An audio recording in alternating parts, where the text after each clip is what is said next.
Good afternoon, everyone. Good afternoon. I hope you're doing great today. It is Friday, and Fridays are all about relationships because we're going into the weekend.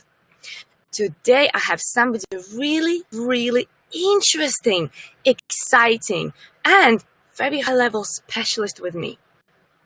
But before I introduce this amazing guest, let me ask you a question. How the lockdown, the COVID-19 situation affected your intimate relationships?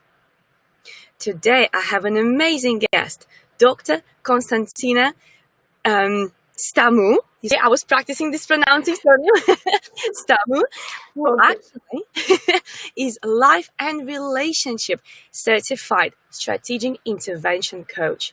You are in a very safe hands today because Constantina will tell us more about why we should pay attention to relationships and how actually we can improve them, even despite this lockdown situation. Constantina, welcome to my show, and I'm really sorry about mispronouncing slightly your surname. All good, all good. Olga, thank you so much for having me. I'm very, very excited to be here. Oh, it's my pleasure. It's my pleasure. And I know you're all the way from Greece, right? That's right, yes. Oh, that's wonderful. But would you mind to share with us, where are you based right now? So I'm based in London. I've been in the UK for quite a few decades right now.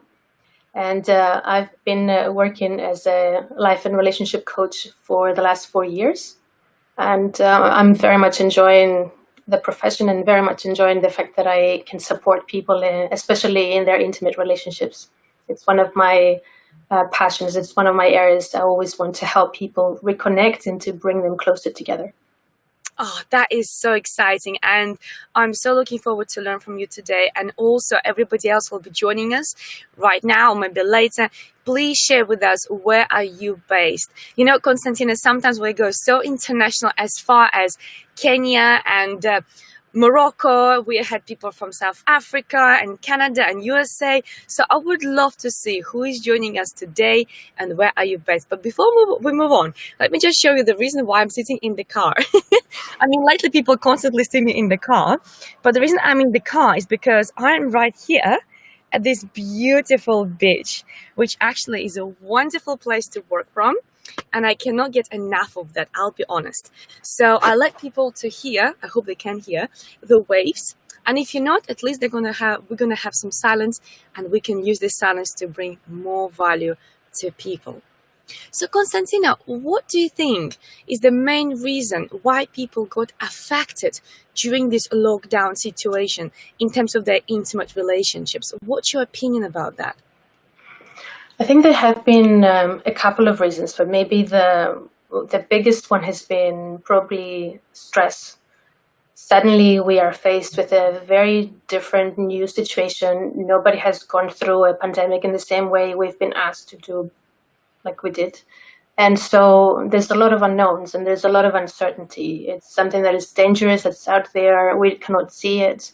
And so it's asking from us to stay indoors and cope with new living conditions and a heavier workload than ever before, in a way. And yeah, go on, sorry. No, I'm just saying that is true. Yes, very true. Just confirming that, yeah.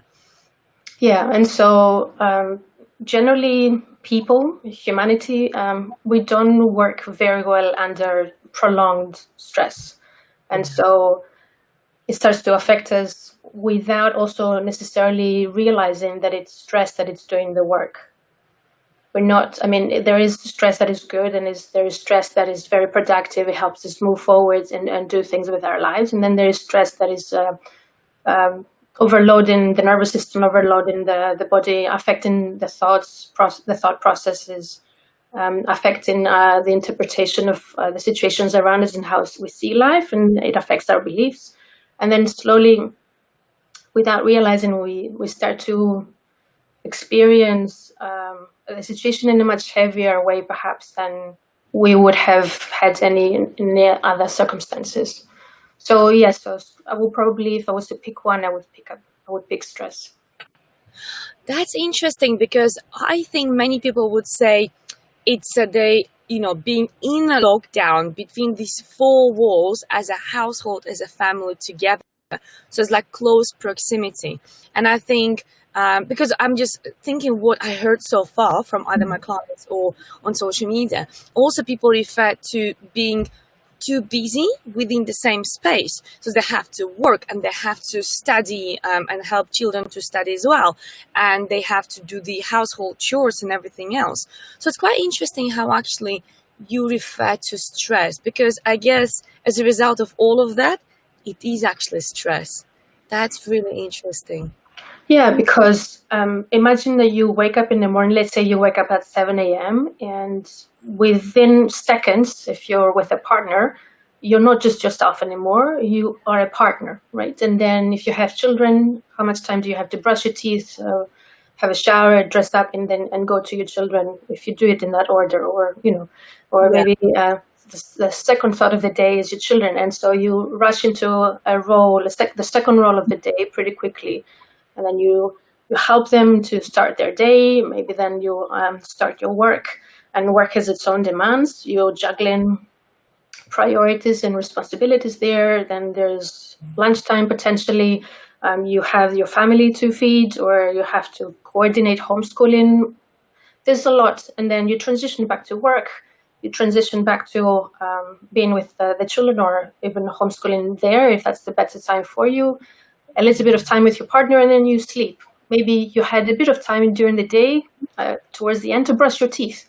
So how much time do you have for yourself? How much time do you have for your partner, for your kids? And to kind of transition from one role to the other as quickly as it's required to be able to perform it in those roles well, for you to feel that, okay, the day went relatively well. So, but because we're moving and we're changing all these roles in those situations, we don't necessarily register the stress, but we might register it by sleeping less than we thought we could, like sleeping 4 hours instead of 5 or 6, or catching our breath being a little shallow when before that was not the case, or eating faster, or yelling at the kids, or yelling at our partner. So these are the signs that actually stress is slipping under the skin, let's say, and it's affecting our day. I love it. I love it. And what would you say are the ways how particular couples in relationships could actually deal with that? How actually they could eliminate the stress, and how they can make sure it doesn't affect their relationship as much? That's interesting.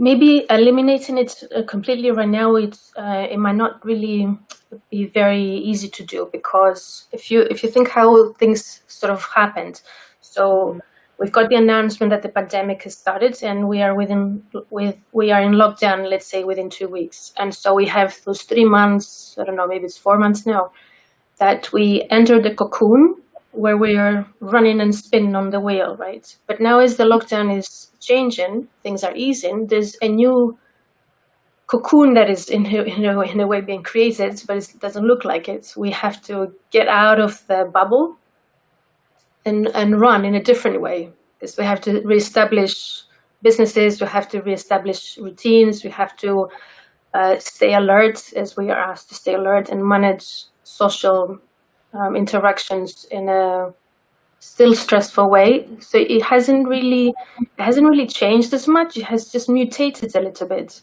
So it looks like it's going to be a long-term situation in terms of stress. So it's a question perhaps of how can we develop endurance, or how can we think about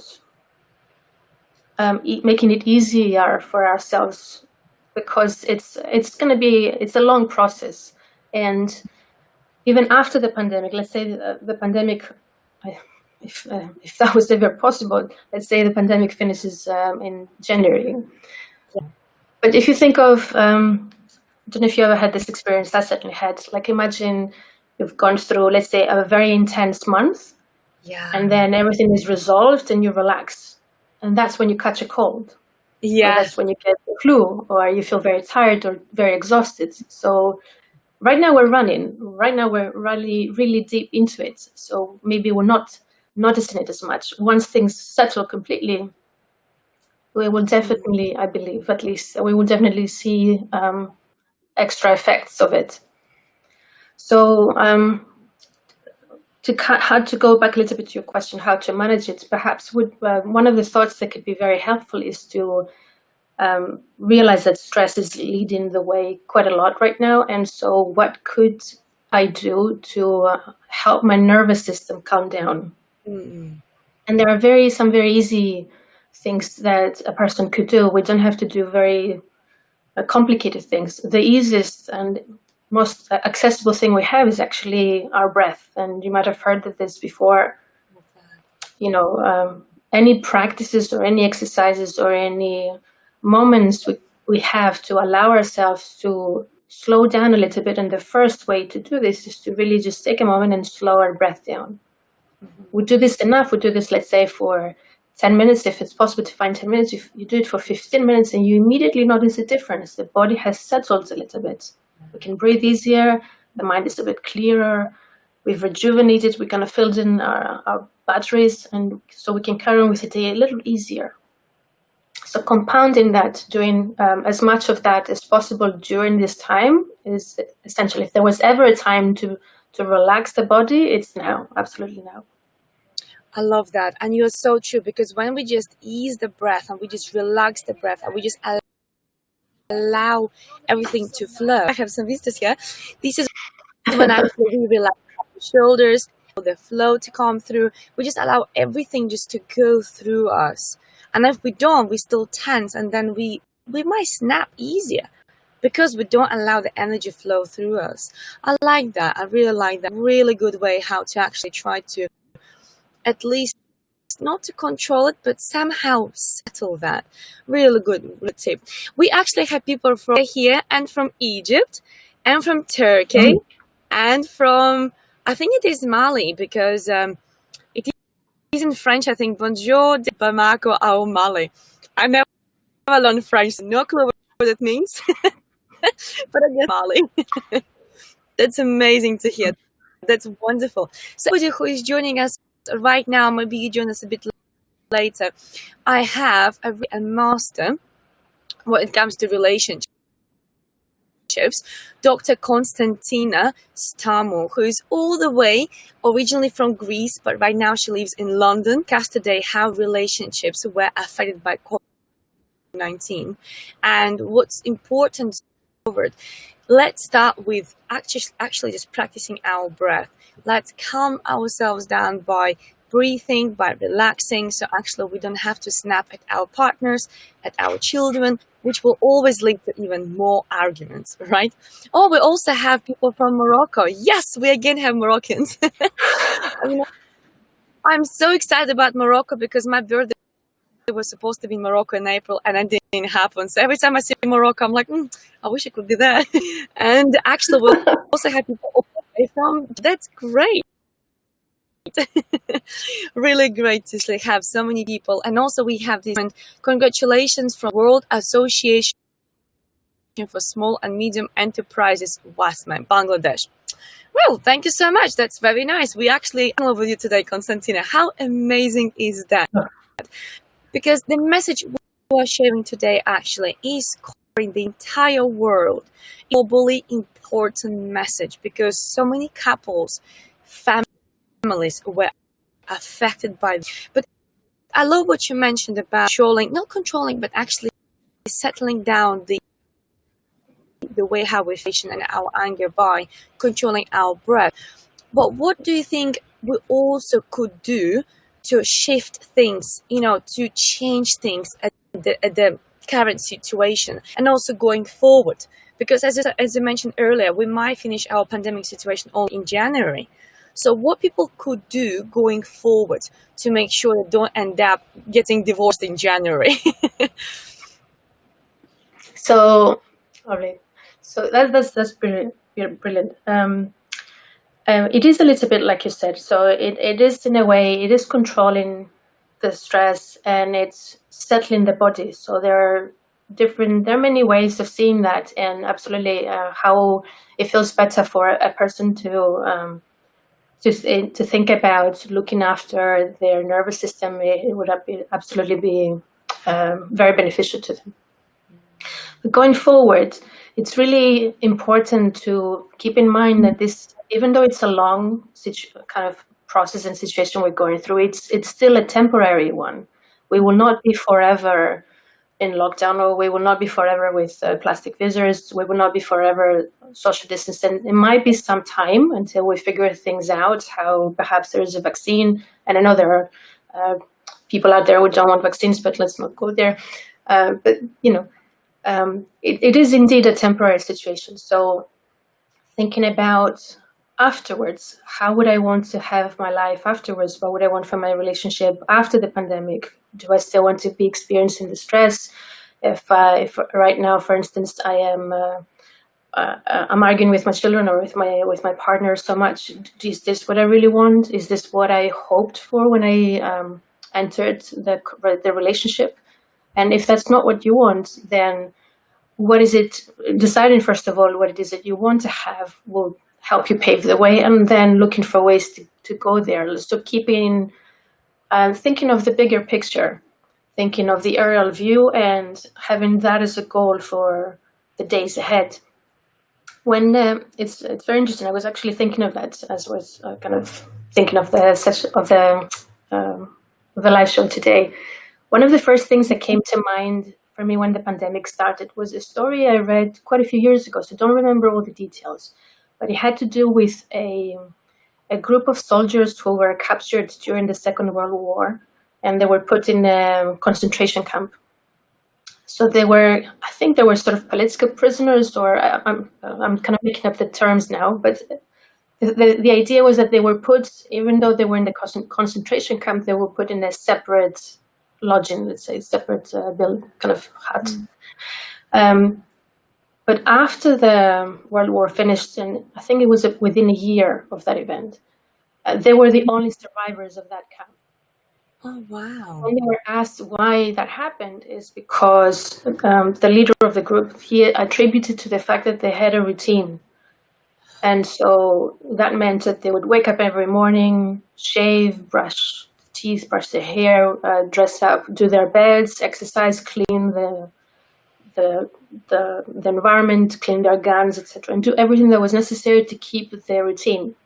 At the beginning of the lockdown, I thought it was the routine that was making a difference, but I think later on, I realized that it was not necessarily the routine per se. It was the fact that they were focusing on something. Yeah, they were focusing on what was giving them, for them, a sense of certainty. Something to hold on to, something that they knew very well. They were functioning really well in a routine, so they chose a routine. So I think it's a little bit like that right now. Obviously, we haven't been under war. We just had a period of, we just had a period of isolation. And so different people found different ways of dealing with it.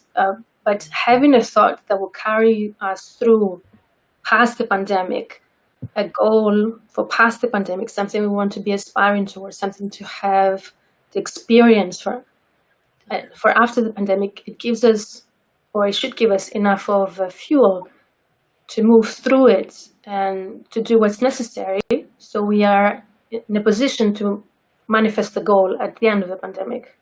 Does that make sense? Yes, totally. I actually quite like this story. I never heard it myself, but somebody here on LinkedIn says, I heard this political prisoner story. It's amazing.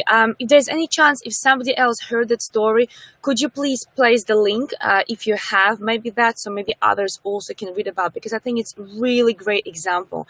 It's almost like a mom. She has children and she got used to prepare them for school and school lunches and feed children after school and all the rest of it.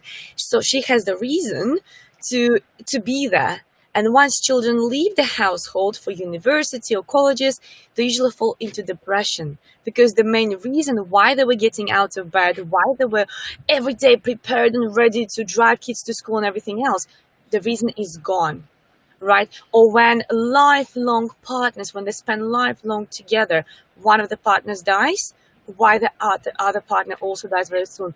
Because the main reason why they were for each other is gone as well. So it's quite powerful how our mindset is really driven by having just a reason. So here, I really love, so here, do you think couples, what they could do is actually work out, as I said in the beginning, what they want after the pandemic. What's the reason for them to stay together? Should they come up with maybe new goals? Maybe they can come up with new ventures for themselves. What do you think?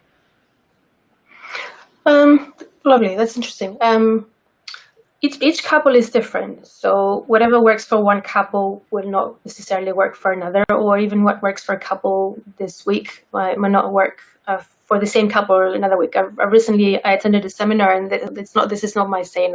One of the presenters there was said that, but I thought it was very insightful.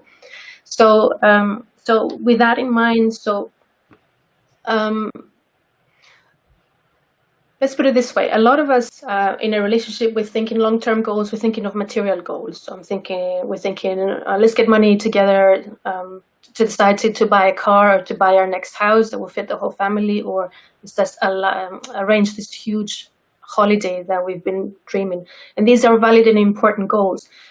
And there could also be, next to that, there could be some emotional goals that a couple could set for themselves. It could be like after the pandemic, for instance, if they enjoyed spending time with each other, how can we have much more of that? How can we look for specific ways to create time and find different activities that will give us the opportunity to spend that time together, so we get closer to each other, bond, so that the children feel that they can rely on both parents, not just the mother, like it's normal. Or another would be they enjoyed, some couples obviously, they found themselves spending too much time together and they're craving time apart, right? But for others, it worked the opposite. They found a way to create distance during the day, even though they were together in the same house. So when they were coming together, it was beautiful and exciting for them. So for them, it would be an opportunity to think, okay, how can we keep on creating conditions for ourselves where we can activate our desire for each other? It doesn't have to dwindle, or in the decades ahead. We can absolutely look for those ways to keep on recreating the spark for ourselves. So, I love that. Yeah. So it's the most different emotional goals that couples could define for themselves. And if indeed, let's say you spend the lockdown thinking, I cannot stand seeing my partner, it's too much. When can I just go out to the garden or have a walk to have a breather? Okay, then perhaps afterwards you would need to be thinking of the opposite in a way. Okay, so you create the time for you and you find that breather. But if you think only of it as how to put it, like if you're approaching this as if you are by yourself in the relationship, so it's just only your needs that need to be met. I need that time to myself. It will only work up to a point. That's further down the line, if you keep on focusing only on what you need, that's how you start to create distance between you. Yeah. And so at some point you will have to rethink it and find emotional goals that will take you back to your partner, but perhaps with your renewed zest and energy, with the desire to be more playful. Okay, so what can we find where we can indeed play and enjoy each other's company, flirt in a different way than before, so we can recreate again emotional closeness and connection, and again regain the spark, because they will have also sort of diminished a little bit by the distance. I love brainstorming basically together. Yeah, I love it. And I think probably this pandemic situation also is showing whether you have that spark already or not. And if you don't have it, it's just about reigniting that spark. And I wonder, when couples are coming to work with you, Constantina, could you tell our audience today who are listening to us right now what exactly they can do based on your practice, because you work with many couples already, what couples can do to reignite that passion? Because it's a beautiful goal to have, to be emotionally connected, to have that spark and all of that. But how do we do it? That's the question. Yeah. This is definitely a question of different couples needing different things. Mm-hmm. But let's start with let's imagine a couple who right now they're arguing a lot. If you're arguing a lot with your partner, it means that trust has eroded somewhere in there. It means that the relationship has been chipped away. There is beliefs that have started to form about how the partner feels about us or how we feel about them. There's some learning that has happened on how we anticipate a conversation to go. So, and that has created an emotional distance that is not, it's a little bit turbulent. Yeah. So a couple that is going through these circumstances will have a very different journey from a couple who just has a distance, in the sense that they've been avoiding each other. They've been using work as an excuse. I'm too busy, or have this I need to focus on, or they're prioritizing their social life versus their relationship. So the way these two couples will go back to the spark will be different. But if somebody, let's say they're starting from the premise of having a lot of arguments, then shifting the way they communicate would be the first priority, and rebuilding trust. And it has to be done incrementally. We cannot rush these things, because they will feel fake and forced, and what's the word? Too intense. Yes. They will not have the right effect. That people will not feel comfortable in each other's company to get back together.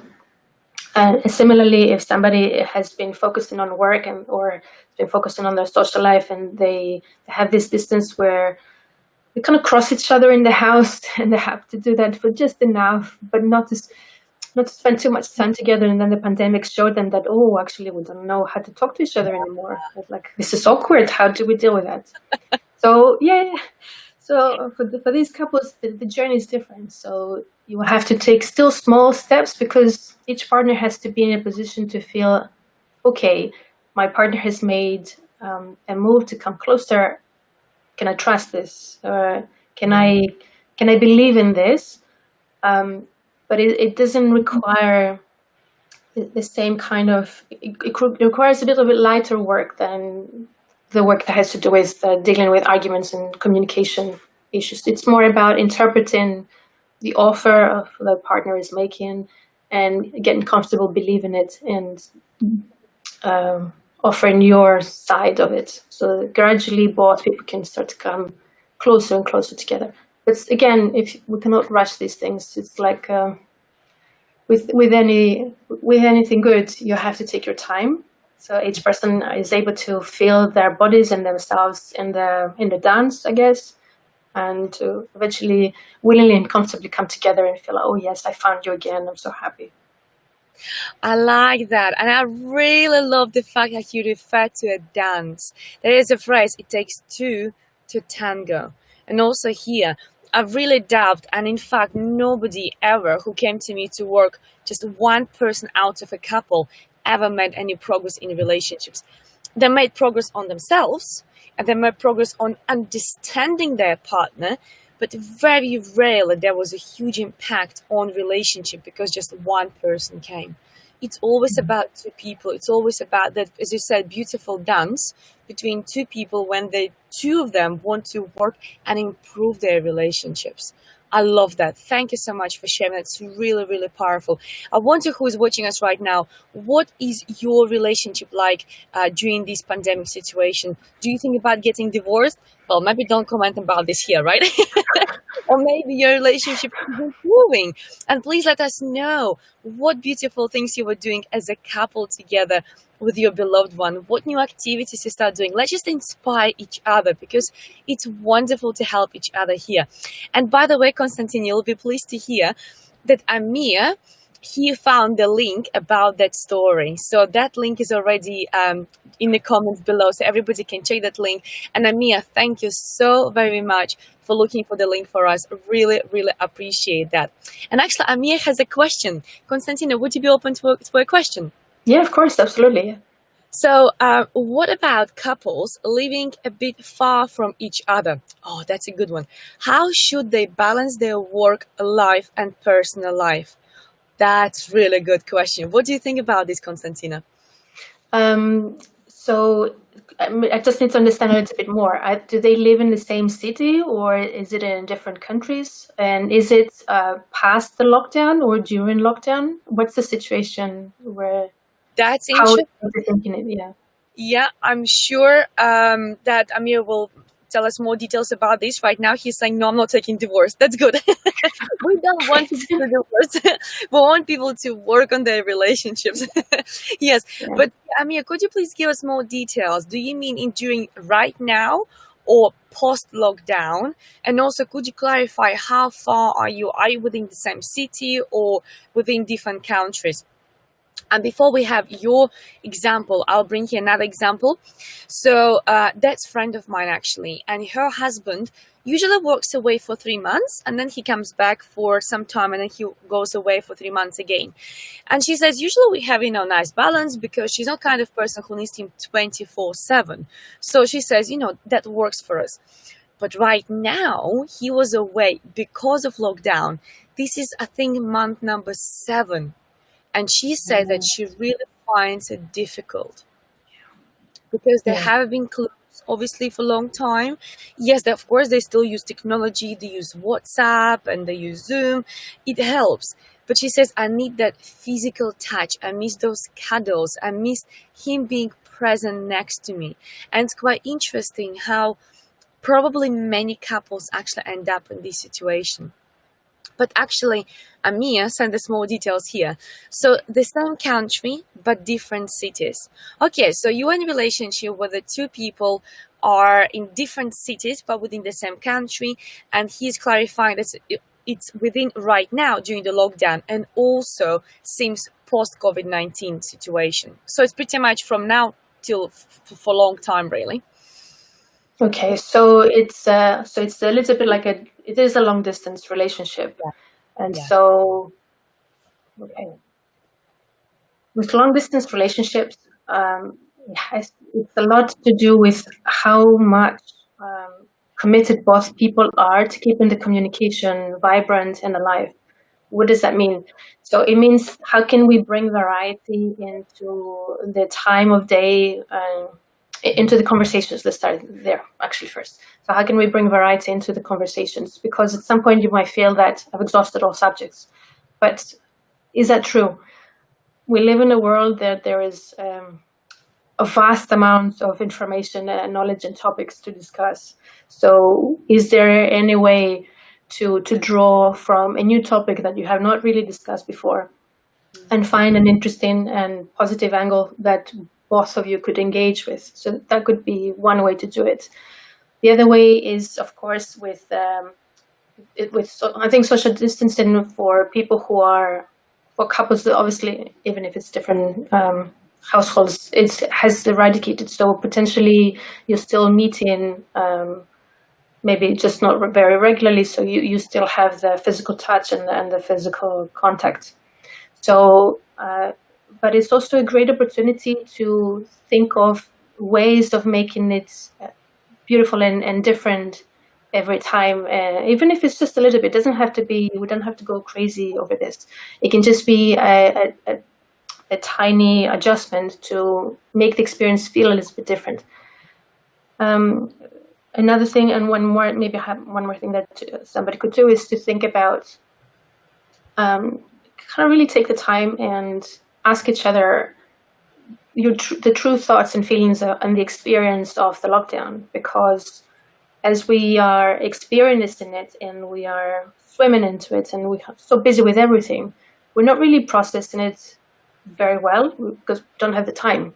Maybe we don't even have the person who we can discuss this with, who's able to hold us and keep our feelings. But if that's a conversation, let's say, you could have with your partner, it's an opportunity to kind of really see how they experienced it, how they thought about it, what learnings they got from it, what thoughts and dreams that brought up for them for the days ahead, and just share and see where that brings you. And it's an opportunity to get to know them kind of a bit deeper, which will help you connect in a deeper way as well. But in terms of, when it comes to balancing all the different priorities, one thing with balance to keep in mind is, like, if you think of a tightrope walker and they have that pole that they're holding, balance is not a one steady thing. It's not always just a straight line. You will be tipping from one side to the other every now and then, and there's a gust of wind that might throw you off a little bit. that's important to keep in mind, that that's part of life, and that's what should be expected, not just a straight line to walk towards it. And so communication is crucial. The more you can express your needs, the more you can listen to your partner's needs, and the more you can find a common ground there, with the thought that I'm here to support my partner. I'm not just here to have my needs met. I'm also here to help them have their needs met. So how can we do it together and become a team in a way? It's what will help bring balance in a easier way into your life, if that makes sense. Oh, yes, totally makes sense. Yes, because again, very often people are quite selfish in their relationships, which I'd say you always should put yourself first and look after yourself, because if you're not plentiful yourself, you cannot give anything to others. If you don't feel loved by yourself, you cannot give to others. But in relationships, it is about making other people feel great. It is about putting themselves first and make them feel as your priority. They might not be the priority of your life, but if they feel they are priority in this relationship and in your life, it will make definitely relationship better. I love what you're saying there, Constantina. It's really, really powerful. So I wonder if, Amir, this is answering your question. What's amazing, actually, there's more clarification. The difficulty is with the time constraints. If one is available, other partner seems busy and they can't talk properly. Do you think this might impact more negatively? Oh, that's really good question. What do you think about this, Constantina? I think it might depend a little bit on the time of day that this happens. Like if you think that we've got 7 days available to us, and obviously maybe let's say 12 hours available. We're not sleeping 12 hours, we're sleeping 8, 7. Okay, so however many hours we're not sleeping. So within that time frame, there will be a window, there will be a pocket of time where your partner would be available or yourself would be available. So it's a question of finding that and kind of locking that down and protecting it for you, knowing that if it's 5 minutes, it's 5 minutes, and it's crucial. It's our 5 minutes that we're going to use them to the best of our ability, and perhaps looking for a 10-minute window where you can talk to each other and be yourselves. But it has to happen. You need to come together to do this, to really be very specific and find the time where you're not just ships crossing each other in the night. You meet on the port, and it's just communication that will do that. I love it. I also wonder, just crossed my mind right now, Amir, have you heard of a book, 5 Love Languages? Because I wonder if you just have different love languages here, because maybe one of you is into words of affirmation and therefore communication is really important, and maybe for other person is actually not that important, and maybe that's why one of you cannot see the importance of this communication together, whether it is on a video call or an audio call. So maybe just speak to your partner, open up, one of you, or maybe you to your partner, saying, the importance of communication, and also discuss with your partner love languages, because I think it's quite important to know what your partner's love language and also speak on their love language, because that could be a turning point actually in any relationship. But also, Constantina, I know that you have 2 courses which are helpful in terms of relationships. Is it right? Yes, that's true. Yes, that's right. Could you please tell us more about those? Because I believe, in addition to books people can read right now, and I mean, there's so much content right now. Before, we used to go to libraries, take a book, take it back home, right? Read for the 2 weeks and bring it back, or buy books and then put them on shelves. Right now, everything is online and there's so much available information anywhere. But could you please, Constantina, share about your courses? Because, I really connect with you about what you say about relationships and the importance of focusing on the relationships. But how taking this extra step and learning from your 2 courses can improve relationship even better? So the first course is on rebuilding trust, and it's actually for those couples who have gone through a lot of arguments during the pandemic, and trust has been eroded, and it has to do a lot with the way they communicate to each other. So it's we're looking at ways of learning to listen again and to pay attention to what the request is, and we have to think a little bit about the language. You have to learn a little bit to interpret what our partner is saying to us. and at the same time looking for ways to ground ourselves and stabilize ourselves so we can take the message in. But that's probably the easiest part. The hardest thing is to realize the beliefs that we might have about certain parts of our communication and our relationship and to shift those. So a part of the course is devoted to that. The other course is for couples who they don't necessarily have challenges with arguments. They haven't, that has not really been an issue during the pandemic, but they have experienced that distance where, before the work was great, are keeping them apart, but now inside the house things are awkward, and really, really we can feel it. There's like a palpable tension, and so for those couples, this course is the first one is 8 weeks. This course is the Passion Patterns course. It gives practices that couples can take at home, even if it's one people from the couple. They could take these at home, practice them on a daily basis, and they don't take long. It's just small practices, but they can last you a lifetime, where they are going to be able to gently and gradually start to influence their partner towards more warmth and more connection and the kind of communication that they would like. So they are these tried and tested strategies, and so they're quite effective. They just need to be done consistently and regularly, like everything else that's new and we add to our life. Yeah, so, I love that. Wow, that's really interesting. And I mean, this is covering two big parts in relationships, especially trust. Nowadays, people have such a big thing about lack of trust, and if only you can improve it in relationships, that will definitely shift and level up anything in your relationship. So powerful. Amir says, thank you, Dr. Constantina. What's the name of this book? Kindly mention again. Oh, the book I mentioned was the 5 Love Languages by Gary Chapman. And actually, Manuel says, great message. That was straight after you were sharing the courses. Constantina, where people can find about these courses? Are they on your website, or there's specific way where we can address people to actually they can find about your courses? So the best way would be to email me directly. Okay. So I would be Constantina, as you see it written on the screen right now, at thelantern.uk. So lantern like a little lamp that you hold in. So at the moment they are on my online scheduler, and so they haven't been transmitted yet to the website, but they are ready. They're brand new courses, and I will be very happy to have you as part of the course, and I would love to help you in every way that I can. So yeah, if you just send me a personal message, I will be able to talk to you more about them. Oh, that's wonderful. And Constantina, would you be okay if I will be sharing your email in the comments below? Are you okay with that? Yeah, absolutely. Thank you. Absolutely. Thank you. Yeah. That's wonderful. There's another comment from Amir. Thank you, Amir. So proactive today. I love that. I just noticed Olga has initiated this season from her driving seat. This is amazing. No, Amir.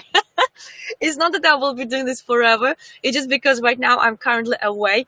Let me actually share with you where I am right now. I'm all the way in Cornwall. It's a bit sunny. Can you see the beach? I'm sorry, it's too bright. There we go.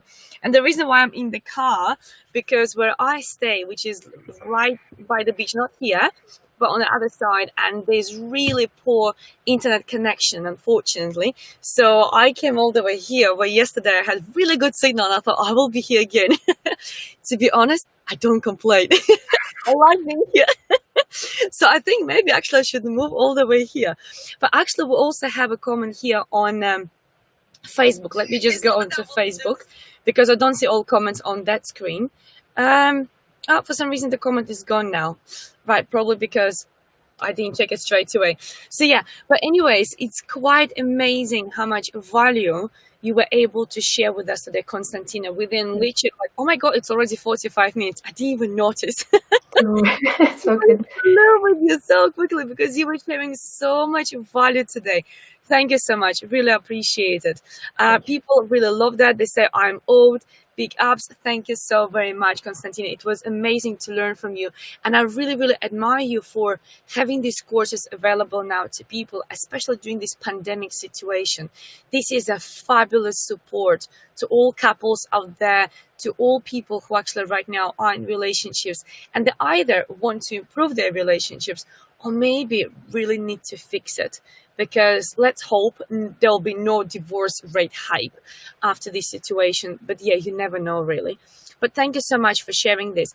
But could you please, before we go, because let's be mindful of our time, and also let's be mindful of those who are watching us right now, because I could talk to you for hours, definitely, for days, but let's be mindful. But I wonder, how about those people who are single right now? Do you have any tips? Do you have anything valuable what single people could do right now? Because even though you're in relationships and it's not really that great particular relationships, you still are together with somebody. But when you're by yourself and some people choose to feel lonely when they're alone, what could you advise to them? Okay. We probably need another hour for that. No, it's okay. It's okay. I'm kind of settling in my thoughts. So loneliness is very tricky because it's quite encompassing. It's like once it's activated, it's very hard to feel, to realize that we have a choice, because it's a little bit like fear. It overtakes the system, and it's painful. Like there's a physical aspect to it. The body aches. And when they say, you might have heard this, like when you hear people dying from a broken heart that had to do with loneliness, it's a true thing. Like we are really affected, and loneliness is it's conducive to quite a lot of mental health issues. So it's a big deal. But it's and at the same time, it's really good to hear, and it's really good to know that like all emotions, we can take it in our hands at any point we choose to. And because of that, we can shift it. So loneliness often if we just simplify it as much as possible, it has to do with the fact that we don't have people around us. So but it's not that we don't feel connected with people. We might be in a crowd and still feel very lonely and be meaningfully connected with other people. So, I mean, I'm happy to share this. Like during the pandemic, I'm right now by myself. So during the pandemic, I realized that unless I have a video call, I was feeling very lonely. It had nothing to do. It was not a text. Texts were not making a difference. Chatting on social media were not making a difference. It had to be a video call. I had to be able to see the person, and I had to be able to hear the voice. So it had to do with how I was processing connection, I think, on some level. So figuring out the way that works best for you. Like if you prefer to listen to someone, can you pick up the phone and call a person? Can you do a video call but maybe not have the camera on? If you are a visual person, or if you prefer to connect to, who could you reach out to? Who could you say hi? Just wanted to see how you are, how are you getting on, what are you eating today? And just hang up. So it's so basically choosing to make the first move, choosing to take that step, to reach for the voice that you want to hear or to see the person that you want to see. And the same thing with going outside of the house. Like now we're walking more, we're much more active, we're starting to go to work. Like who could you proactively and consciously choose to talk to that you know that you have higher chances of feeling connected to? That's a person who will listen to you, who will not rush you, who will be there to take time with you. That's the people that give us the best kinds of connections often. And I thought that left me. Oh no, I lost my train of thought. Okay, we just, maybe it will come back. Exactly. If it is important, we'll definitely come back. Absolutely. But I love what you said there. Find your way, how you prefer to receive that your bit of communication. Is it the video call? Is it the audio? Some people need more communication. Some people need less. It's quite interesting how, going back to those love languages, even a friend of mine whom love language is quality time together, she called me the other day and she said, Olga, I really miss spending time with you. And I thought, that's interesting phrase. Even in a friendship, it doesn't have to be just intimate relationship, but you can fulfill your love tongue even with the friend's help. If you're single, if you don't have somebody in your life, in that case, reach out to your friends, right? And then you can also fulfill your love tongue and feel loved. So I said to her, don't worry. And we went through our trips and travels together because we traveled a lot before together. And we were just remembering times.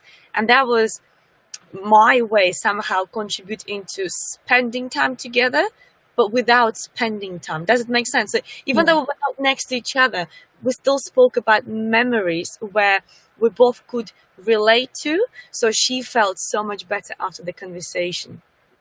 So it's quite important sometimes to reach out to your friends as well and fulfill your love tongues to make sure it's full with other people's help. Because you're right, I do believe that the relationship starts with yourself. And if you're not in a good relationship with yourself, how can you build relationship with others? But it doesn't mean that you have to now, distance yourself from other people all the time. So let's be mindful of that. Yeah, exactly. Because it can be like we can be 80 years old and have sorted everything out, but maybe then by then it's too late to have a relationship where we can have, let's say, children, I don't know, and vigorous sex and all that. We have to. There are things perhaps that we can learn as we go along, with the company of another person. And I remember the thought. Indeed, it's an important thought that came back. So it's because sometimes in the feeling of loneliness, we just expect other people to come to us, but it would be good to find a way to remember that that doesn't have to be the only way we can initiate.